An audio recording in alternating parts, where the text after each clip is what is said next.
والصلاة والسلام على النبي الأمي الكريم الرؤوف الرحيم وعلى آله وأصحابه الطيبين الطاهرين. أما بعد، أعوذ بالله من الشيطان الرجيم. بسم اللہ الرحمن الرحیم. حامیم والکتاب المبین انا انزلناہ فی لیلۃ مبارکہ. صدق اللہ العظیم.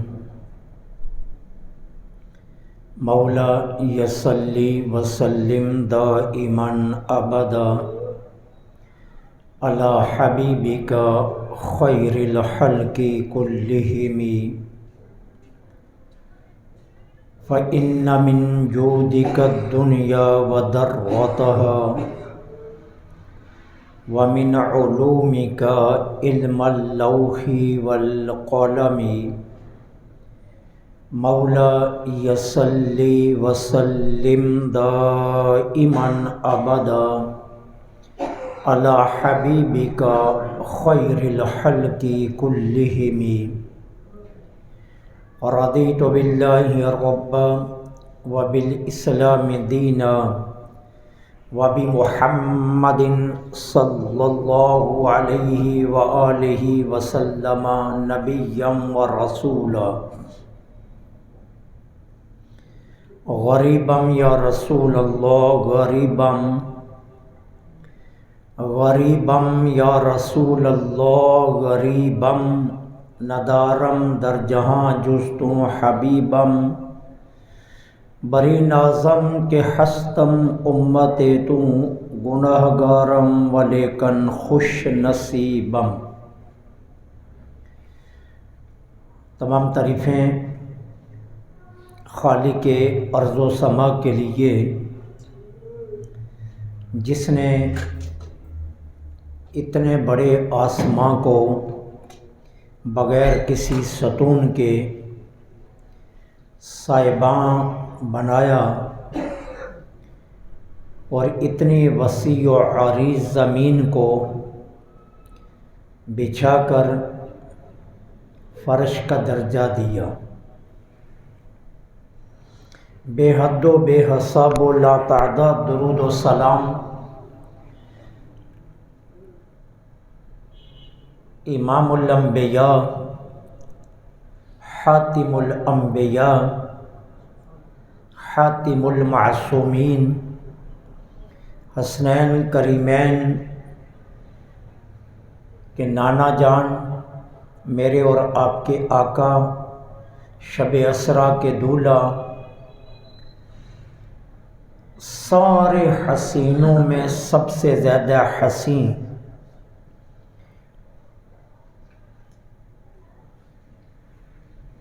رب العالمین کے محبوب اعظم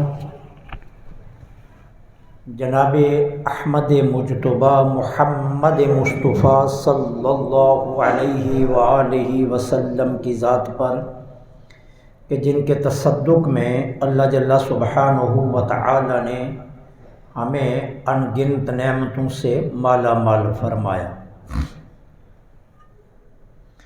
عزت کے لائق سامعین ذی وقار،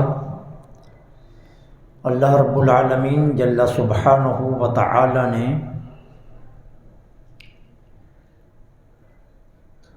محض اپنی رحمت سے، اپنے فضل سے کچھ ذوات مقدسہ کو تقدس والی ذاتوں میں زیادہ فضیلت و رتبہ دیا. کچھ اوقات کو نزول رحمت کے اعتبار سے، بخشش اور کرم کے اعتبار سے، دوسرے اوقات پر بزرگی عطا فرمائی۔ کچھ ایام مخصوص واقعات کے نمودار ہونے کی وجہ سے دوسرے ایام پر برتری اور فوقیت کا درجہ پا گئے۔ یہ اصول لمحوں سے لے کر گھنٹوں پر اور گھنٹوں سے لے کر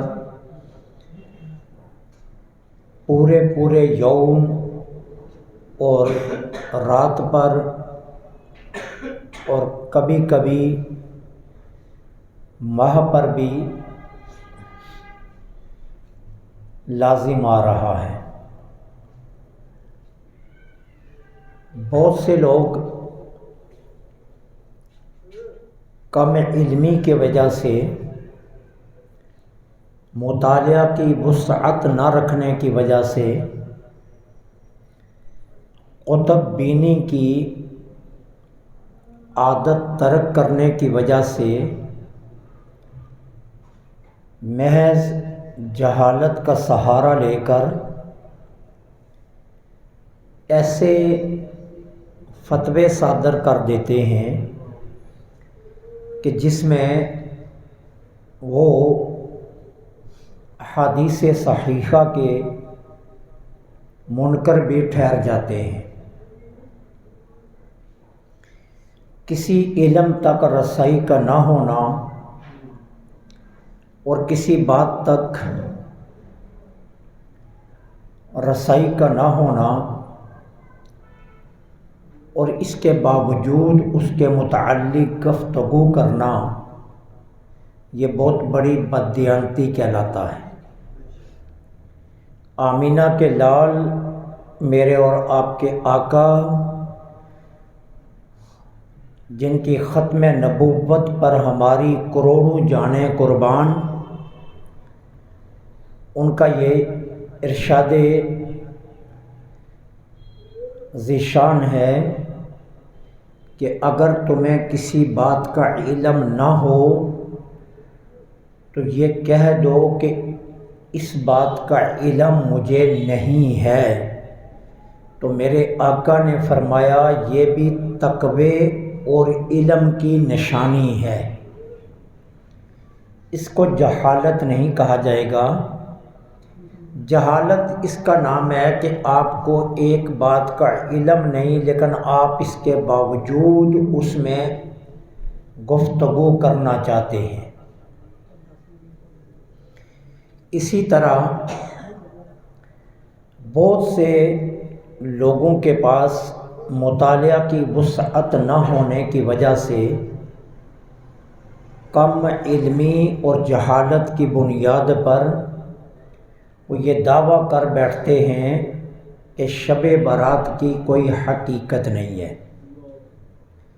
اور شعبان المعظم کو جو اختصاص حاصل ہے، شعبان المعظم کی عظمت کے متعلق جو اقوال بیان کیے جاتے ہیں ان کا حقیقت سے کوئی تعلق نہیں ہے۔ یہ سراسر جہالت ہے، یہ سراسر کم علمی ہے، اور یہ سراسر علم کے ساتھ بددیانتی ہے۔ شعبان المعظم کے متعلق ایک نہیں 20 روایات موجود ہیں کہ سرکار دو عالم صلی اللہ علیہ وسلم نے اسے اپنا ماہ مبارک ارشاد فرمایا کہ شعبان و شہری و رمضان و شہر و امتی، کہ شعبان میرا مہینہ ہے اور رمضان المبارک میری امت کا مہینہ ہے۔ اور اس طرح کے اور بھی بہت سے ارشادات ہیں۔ جانے جانا صلی اللہ علیہ وسلم نے فرمایا افضل الصوم بعد رمضان صوم شعبان، رمضان المبارک کے بعد افضل ترین، محترم ترین، بزرگ ترین جو روزہ ہے وہ شعبان المعظم کا روزہ ہے۔ اور یہ وہ روایات ہیں جو مکتوب روایات نہیں ہیں کہ جن کی اسناد پر، جن کے متن پر کسی بھی محدث نے کوئی طعن نہیں کیا۔ یہ شعبان المعظم کی اختصاصی برکات و فضائل کو بیان کردہ روایات ہیں۔ میرے آقا کریم علیہ الصلاۃ والسلام شعبان المعظم کے اندر کثرت سے روزے رکھا کرتے تھے، اور سرکار علیہ الصلاۃ والسلام شعبان المعظم کے روزوں کو رمضان کے بعد سب سے زیادہ محبوب جانتے تھے۔ محدثین کرام نے اس کے متعلق متعدد روایات کو نقل کیا ہے۔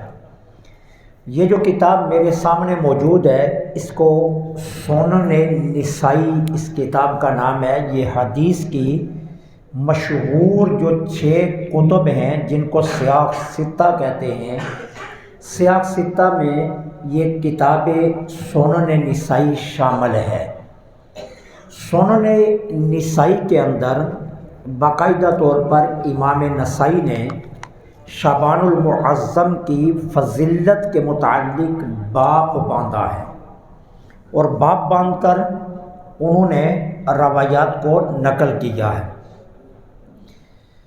اخبرنا شعیب بن یوسف و محمد بن بشار قال حدثنا عبد الرحمن قال حدثنا سفیان عن منصور عن سالم عن ابی سلمۃ عن ام سلمہ۔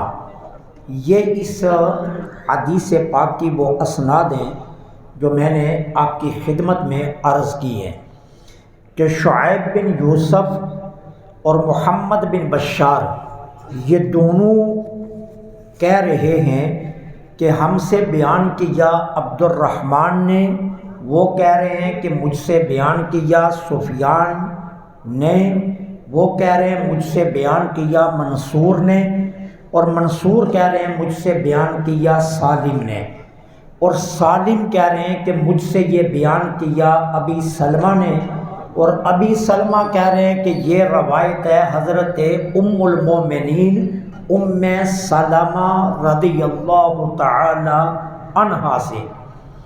قالت، وہ فرماتی ہیں ما رأیت رسول اللہ صلی اللہ علیہ وسلم یصوم شہرین متتابعین الا انہ کان یصل شعبان برمضان۔ حضرت ام سلمہ یہ چونکہ گھر کی بندیاں ہیں، امہات المومنین میں ہیں، حضور کی اندر کی سیرت پاک کی یہ شاہدہ ہیں، یہ گواہ ہیں۔ وہ فرماتی ہیں کہ میں نے رسول اللہ صلی اللہ علیہ وسلم کو نہیں دیکھا کہ حضور نے کبھی 2 مہینے کے لگاتار روزے رکھے ہوں، مگر یہ ہوتا تھا کہ حضور شعبان کے روزے شروع کرتے اور اسے رمضان سے ملا دیتے تھے۔ یصل شعبان بے رمضان، کہ حضور شعبان المعظم کے روزے شروع فرماتے اور پھر تسلسل سے رکھتے جاتے یہاں تک کہ انہیں رمضان المبارک کے ساتھ جوڑ دیتے۔ تو یہ حدیث یہ بتا رہی ہے کہ جانے جانا صلی اللہ علیہ وسلم کی نگاہ نبوت کے فیضان میں شعبان المعظم کی اختصاصی برکات اور اس کی خصوصیات کیا تھیں کہ حضور یہ پورا مہینہ پابندی سے روزے رکھا کرتے تھے۔ اس لیے شعبان المعظم کی برکات کو، اس کے فیوز کو، اس کی اختصاصی فضیلت کا انکار کرنا گویا سری روایات کا انکار ہے۔ اور سرکار دو عالم صلی اللہ علیہ وسلم نے شعبان المعظم کے متعلق جو ارشادات فرمائے یہ ان کا انکار ہے۔ اس لیے شب برات کا انکار کہ جی شب برات کی کوئی حقیقت نہیں ہے، شب برات کی کوئی فضیلت نہیں ہے، شب برات کو کوئی تخصص حاصل نہیں ہے، اس کے لیے بنیادی طور پر 2-3 باتیں پہلے آپ ابتداءً سمجھ لیں اور پھر میں روایات کی طرف آتا ہوں۔ سب سے پہلی بات یہ ہے کہ ہم یہ کہتے ہیں کہ 15 شعبان المعظم کو شب بیداری کرنا یہ مستحب ہے، افضل ہے، سنت ہے، ہم اسے فرض کا درجہ نہیں دیتے۔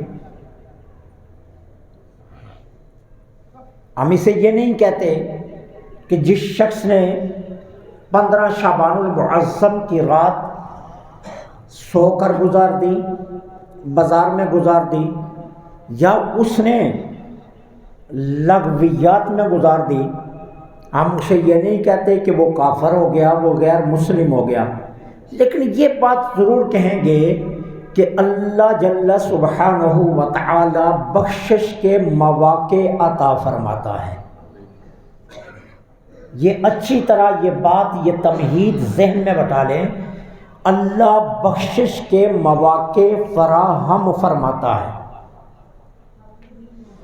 اب آپ کی مرضی، اس موقع سے فائدہ لے لیں یا اس موقع کو ضائع کر دیں۔ دل کی دھڑکنیں بے ترتیب ہونے لگیں تو اس کا مطلب یہ ہے کہ اندر کوئی ہلچل ہے۔ اب غور کرنا چاہیے، سوچنا چاہیے، اب فکر کرنی چاہیے کہ کہیں یہ لمحات میری زندگی کے آخری لمحات ثابت نہ ہو جائیں۔ ابھی توبہ کا دروازہ بند نہیں ہوا، ابھی سورج مغرب سے نہیں نکلا، ابھی آپ پر نزع کی کیفیات طاری نہیں ہوئی ہے۔ جب دل بے ترتیب چلنے لگے تو وہ موقع ہے کہ آپ توبہ کر لیں۔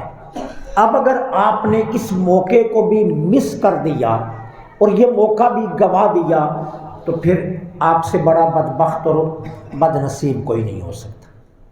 اسی طرح اللہ تعالیٰ یہ مقدس راتیں ہمیں اپنی بخشش کے موقع فراہم کرتا ہے کہ یہ موقع ہے، تم رحمت لوٹ لو، تم بخشش لے لو، تم اپنی مغفرت کروا لو۔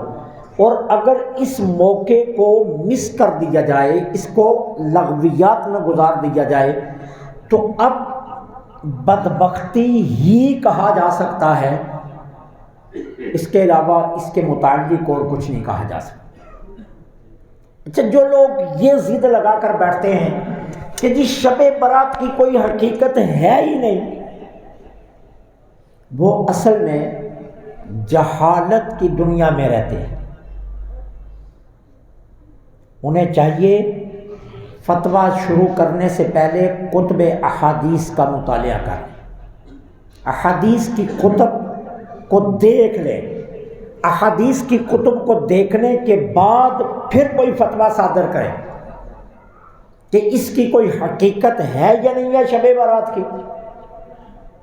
اب یہ کتاب ہے جامع ترمذی شریف، یہ سیاق ستہ کی جو 6 صحیح ترین حدیث کی کتابیں مانی گئی ہیں ان میں یہ شامل ہے بخاری، مسلم، ترمذی، سنن ابو داود، سنن نسائی اور سنن ابن ماجہ۔ ان کو کہا جاتا ہے سیاق ستہ، صحیح حدیث کی 6 کتابیں۔ بخاری ایک پہلے نمبر پر ہے، مسلم شریف دوسرے نمبر پر ہے اور تیسرے نمبر پر یہ ترمذی شریف ہے۔ اور یہ کتنی معتبر کتاب ہے؟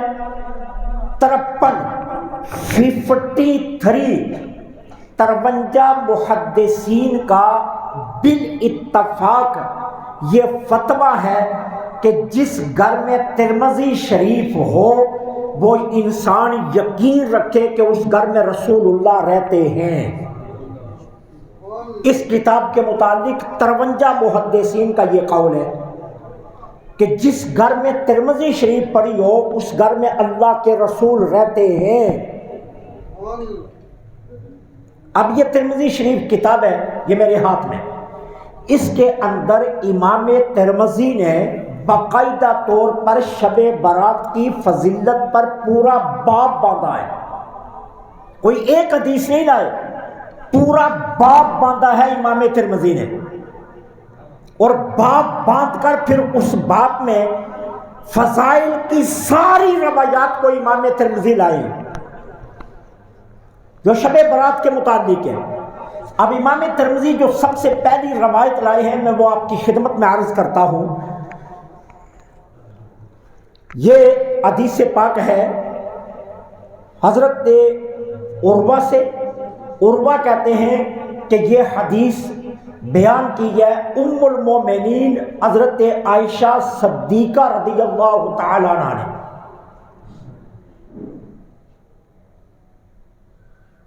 یہ سند کو سمجھ لیں، عروہ کہتے ہیں میں نے یہ حدیث سنی ہے کس سے؟ حضرت عائشہ صدیقہ رضی اللہ تعالی عنہا سے۔ یہ ذرا آپ نے ذہن میں رکھنا کیونکہ میں متن کے بعد آپ کی طرف دوبارہ آؤں گا۔ اب متن سننا حدیث کا کیا ہے۔ فقط رسول اللہ صلی اللہ علیہ وسلم لیلۃ فخرجت فاذا هو بالبقیع فقال اکنت تخافین ان یخیف اللہ علیک ورسولہ قلت یا رسول اللہ صلی اللہ علیہ وسلم انی ظننت انک اتیت بعض نسائک فقال ان اللہ عز وجل ینزل لیلۃ النصف من شعبان الی السماء الدنیا فیغفر لاکثر من عدد شعار غنم کلب وفی الباب عن ابی بکر الصدیق رضی اللہ تعالی عنہ۔ یہ حدیث کا متن ہے۔ اب ذرا اس کا ترجمہ سن لیجئے۔ ام المومنین حضرت عائشہ صدیقہ سلام اللہ علیہ فرماتی ہیں حضور کی باری میرے گھر تھی، عشاء کی نماز کے بعد سرکار تشریف لائے، بستر میں آگے۔ اب کچھ وقت گزرا تو میں نے دیکھا کہ سرکار علیہ الصلوۃ والسلام بستر میں موجود نہیں ہیں۔ مجھے فکر لاحق ہوئی، میں اٹھی، میں حضور کو ڈھونڈنے لگی۔ اب ڈھونڈتے ڈھونڈتے میں نے دیکھا کہ سرکار جنت البقیع میں کھڑے ہیں۔ میں پیچھے چلی گئی، جنت البقیع میں پہنچ گئی۔ اب سرکار علیہ الصلوۃ والسلام نے، اب ذرا دیکھنا جو باتیں میں آپ سے اصل کرنا چاہتا ہوں، مجھے دیکھ کر فرمایا جو میرے دل میں بات تھی نا حضور وہ جان گئے، میرے عرض کرنے سے پہلے حضور پہلے ہی جان گئے۔ اب ذرا الفاظ سننا، اکنتی تخافین ان یخیف اللہ ورسولہ، کیا تجھے یہ ڈر لگا کہ اللہ اور اس کا رسول تیرے ساتھ زیادتی کریں گے، کہ باری تیری ہے اور کسی اور کے ہاں چلے جائیں گے؟ اب جانا کس نے تھا؟ حضور نے۔ تو حدیث کے الفاظ کیا ہیں؟ سرکار فرماتے ہیں تیرا کیا خیال ہے اللہ اور اس کا رسول تیرے ساتھ زیادتی کریں گے؟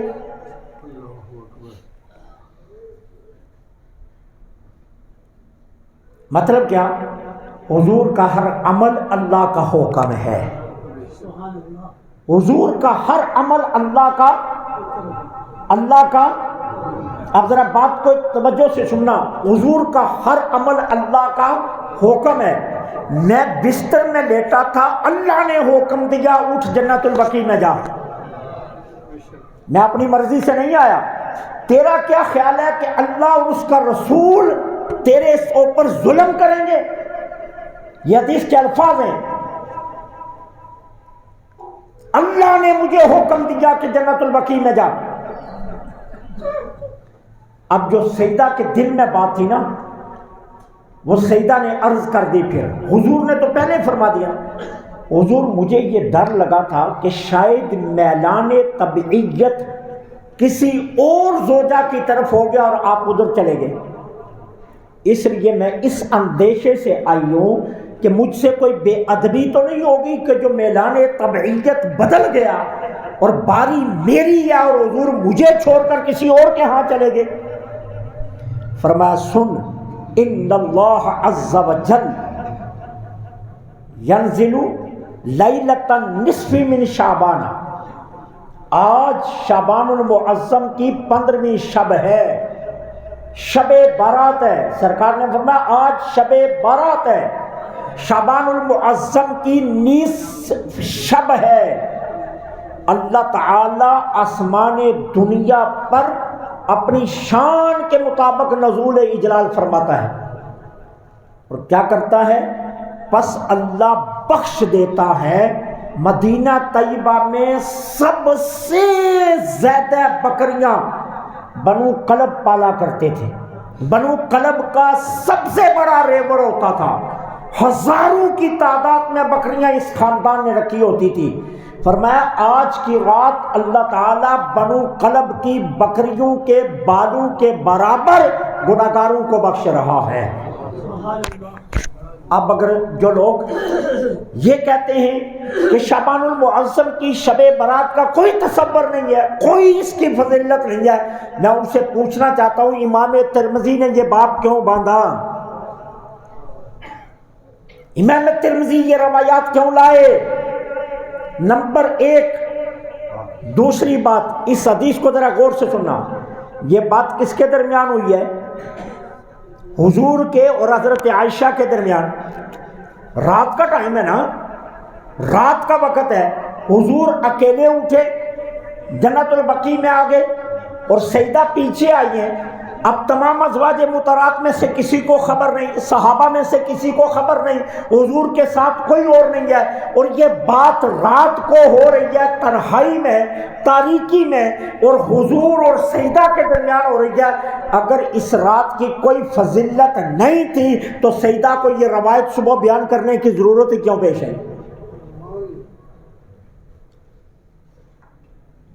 پھر سیدہ کو اس روایت کو بیان کرنے کی ضرورت پیش ہی کیوں آئی؟ سیدہ نے صبح امت کے لیے اس روایت کو بیان کر کے یہ بتا دیا کہ نصف شعبان 15ویں شب کی فضیلت ہے اور اس کی حقیقت بھی ہے اور شب برات کا تصور بھی ہے۔ اگر نہ ہوتا تو سیدہ کبھی بیان نہ فرماتی۔ یہ اس لیے بیان کیا امت کی تعلیم کے لیے۔ اور امام ترمذی نے جو آخر میں اس متن کے آخر میں جو الفاظ لکھے، ذرا ان الفاظوں کی طرف بھی آنا۔ یہ حضرت عائشہ کی روایت ہے، جناب عروہ کہتے ہیں مجھ سے یہ روایت بیان کیا حضرت عائشہ نے۔ امام ترمذی آخر میں پھر جا کر اس متن کے آخر میں کیا کہتے ہیں؟ وَفِي الْبَابِ عَنْ أَبِي بَكْرٍ الصِّدِّيقِ، فرمایا اسی عنوان پر بالکل ایسی روایت حضرت ابوبکر صدیق سے بھی موجود ہے کہ سیدنا صدیق اکبر رضی اللہ تعالی عنہ سے بھی یہ روایت موجود ہے کہ سرکار دو عالم صلی اللہ علیہ وسلم نے فرمایا کہ 15ویں شب کو اللہ تعالیٰ قبیلہ بنو کلب کی بکریوں کے بالوں کے برابر گناہگاروں کی بخشش فرماتا ہے اور آسمان دنیا پر اللہ نزول اجلال بھی فرماتا ہے۔ تو پھر اس کے بعد کہنا 15ویں شب کی کوئی فضیلت نہیں، کوئی حقیقت نہیں ہے، شعبان المعظم کی 15ویں شب کے فضائل نہیں ہے، بھائی یہ تو امام ترمذی نے پورا باب باندھا ہے، امام ترمذی نے پورا باب باندھا، اور باب کا نام دیکھو کیا رکھا، یہ ترمذی شریف کتاب آپ کے سامنے ہے، باب ما جاء فی لیلۃ النصف من شعبان، بات کا نام ہی یہی رکھا امام ترمذی نے. تو اگر اتنا بڑا محدث نصف شعبان کے فضائل پر باب باندھ کر روایات کو لا رہا ہے، تو آج صدیوں بعد اٹھ کر کوئی کہہ دے کہ جی شعبان المعظم کی کوئی فضیلت نہیں ہے، تو پھر اسے اپنے کم علمی پر رونا چاہیے. مطالعہ کی وسعت نہ ہونے پر اپنی جہالت پر اسے ماتم کرنا چاہیے، نہ کہ اسے شعبان المعظم کی فضیلت کا منکر ہونا چاہیے. 15ویں شب کی باقاعدہ طور پر فضیلت موجود ہے، اور اس کے بارے میں امام ترمذی پوری جو ہے وہ روایت لائے ہیں. اسی طرح مزید روایات بھی موجود ہیں. سنن نسائی کے اندر میں نے پہلے آپ کو روایت دکھا دی، یہ سنن نسائی میرے پاس پڑی ہوئی ہے، اس سے پہلے میں نے آپ کو حوالہ سارا کچھ دکھا دیا. اس کے علاوہ دیکھیے حضرت ام المومنین حضرت عائشہ صدیقہ سلام اللہ علیہا سے بھی ہی یہ روایت ہے، ان النبی صلی اللہ علیہ وسلم کان یصوم شعبان کلہ. ام المومنین فرماتی ہیں سرکار دو عالم صلی اللہ علیہ وسلم پورا شعبان کا مہینہ روزے رکھا کرتے تھے. کانا یصوم النبی صلی اللہ علیہ وسلم شعبان کلہ، کہ نبی کریم صلی اللہ علیہ وسلم پورا شعبان روزے رکھا کرتے تھے. سیدہ فرماتی ہیں قالت قلت یا رسول اللہ صلی اللہ علیہ وسلم احب الشہور الیک ان یصومہ، حضور کیا آپ کو یہ بات پسند ہے کہ آپ شعبان کا پورا مہینہ روزے رکھیں؟ میرے آقا نے فرمایا ہاں مجھے پسند ہے. کیوں؟ اس ماہ مبارک کی 15ویں شب کو، اس ماہ مبارک کی 15ویں شب کو کیا ہے، اللہ تعالی آئندہ سال مرنے والوں کے نام درج فرماتا ہے. اب حضور کے جو الفاظ ہیں وہ ذرا توجہ سے سننا. فَأَحِبُّ أَن يَكْتُبَنِي أَجَلِي فَأَنَا أَصُومُهُ، میں اس بات کو پسند کرتا ہوں کہ جب اللہ تعالی عز و جل میرے وصال کا فیصلہ فرمائے تو اس وقت میں روزے کی حالت میں ہوں. یہ حدیث کے الفاظ ہیں. اچھا اب یہ سنن نسائی میں بھی موجود ہے، یہ میرے سامنے سنن نسائی پڑھی ہے. مسند ابی یعلا میں امام ابو یعلا اس روایت کو لانے کے بعد امام ابو یعلا آگے لکھتے ہیں ھذا حدیث غیر متبع. امام ابو یعلا فرماتے ہیں یہ وہ روایت ہے جس پر کسی محدث نے طعن نہیں کیا، اور تمام محدثین اس روایت کو صحیح ترین روایات میں شامل فرماتے ہیں. اب پتہ چلا کہ یہ بات درست ہے کہ اللہ تعالیٰ شعبان المعظم کی 15ویں شب کو آئندہ سال کے زندگی اور موت کے فیصلے فرماتا ہے. اور سرکار نے فرمایا احب ان یکتبنی اجلی وانا اصوم، میں اس بات کو پسند کرتا ہوں کہ اللہ جب میرے وصال کا فیصلہ فرمائے تو میں حالت روزہ میں ہوں.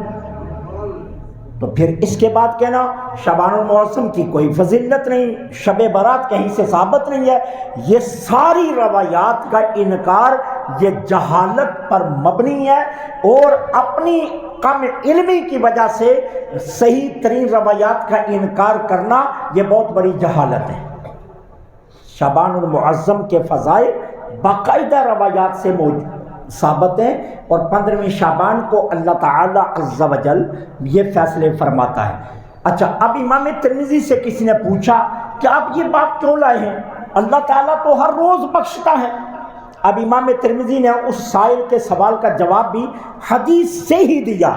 اب امام ترمذی نے اس کے مقابلے میں حدیث لائے. امام ترمذی فرماتے ہیں اللہ تعالیٰ ہر روز رات کے آخری پہر آسمان دنیا پر نزول اجلال فرماتا ہے، ہر روز فرماتا ہے، لیکن وہ کب؟ مخصوص وقت کے لیے، مخصوص ٹائم کے لیے. اور وہ ٹائم کیا ہوتا ہے؟ رات کے آخری پہر. رات کو 1 بجے سے لے کر اذان فجر تک اللہ تعالیٰ آسمان دنیا پر نزول اجلال فرماتا ہے، لیکن صرف نزول اجلال فرما کر اللہ تعالیٰ عابدین کو دیکھتا ہے، جو نماز تہجد پڑھ رہے ہیں، جو قرآن پڑھ رہے ہیں، جو ذکر و اذکار میں لگے ہوئے ہیں، اللہ تعالیٰ ان کی دعائیں سنتا ہے۔ امام ترمذی اس کے مقابلے میں روایت لائے کہ جب شعبان المعظم کی 15ویں شب آتی ہے، ادھر سے 14ویں کا سورج ڈوبا، ادھر سے اللہ آسمان دنیا پر نزول اجلال فرما لیتا ہے۔ یہ ساری رات نزول اجلال اللہ کا قرب زمین رہتا ہے۔ قرب زمین رہ کر یہ نہیں ہے کہ عابدوں کو دیکھا جاتا ہے، اس رات میں اللہ آوازیں لگاتا ہے کوئی بخشش کا طلبگار؟ پہلے تھا مانگا جا رہا، آج دینے والا خود آ جاتا ہے۔ پہلے تھا سوال کرنے والے، آج سوال کے جواب دینے والا خود سوال کر رہا ہے، کوئی بخشنے والا۔ اور آخر میں امام ترمذی نے جو روایت کے اندر جو روایت امام ترمذی لائے، اس میں سرکار نے کیا فرمایا؟ جو رات گزرتی جاتی ہے، جود و سخا کا دامن پھیلتا جاتا ہے، اللہ کی عطا کا دامن پھیلتا جاتا ہے، بخشش کا دامن پھیلتا جاتا ہے۔ وہاں کیا ہوتا ہے؟ رات گزرتی ہے تو سمٹتا جاتا ہے، لیکن 15ویں شعبان کو جو رات گزرتی ہے، اللہ کے جود و سخا کا دامن پھیلتا جاتا ہے۔ جیسے جیسے رات آگے جاتی ہے، اللہ کی عطاؤں کی آوازیں زیادہ تیز ہو جاتی ہیں، یہاں تک کہ اللہ فرشتوں کو زمین پر پھیلا دیتا ہے۔ بندہ نہیں مانگ رہا، تم ڈھونڈ کر آؤ، کوئی ہے مصائب میں مشکلات میں گرا ہوا کہ آج اسے نجات دے دی جائے۔ اس لیے روایات صحیحہ سے شعبان المعظم کی 15ویں شب کے فضائل ثابت ہیں، ان کا انکار یہ جہالت ہے۔ اللہ مجھے آپ کو